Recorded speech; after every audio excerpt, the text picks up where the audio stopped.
Cənab Prezidentin tapşırığına uyğun olaraq sosial paket yalnız əmək haqqı pensiya artımları deyil, eyni zamanda sosial müavinət və təqaüdlərdə artımları özündə etiv edəcək. Artıq yanvarın 1-dən etibarən minimum əmək haqqı da, eləcə də fevralın 1-dən etibarən minimum pensiyada artımlar oldu. Eyni zamanda əmək pensiyaları, bütün növ əmək pensiyaları indeksləşdirilərək artırıldı. Bu zaman 2024-cü ildə orta aylıq əmək haqqındakı artım faiz əsas götürməklə indeksləşdirmə həyata keçirildi. Bir sıra sektorlarda dövlət müəssisələrində çalışan vətəndaşlarımızın əmək haqqlarında da artımlar qeydə alındı. Artıq bu artımlar böyük bir qismi yanvarın 1-dən etibarən qüvvəyə minib.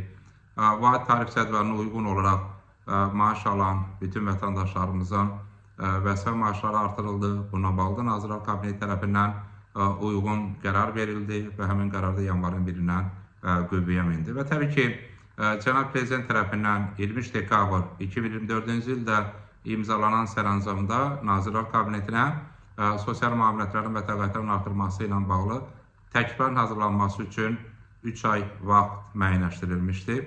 Həmin 3 ay müddətində Nazirlər Kabineti tərəfindən təkliflərin hazırlanması və dövlət başçısına təqdim edilməsi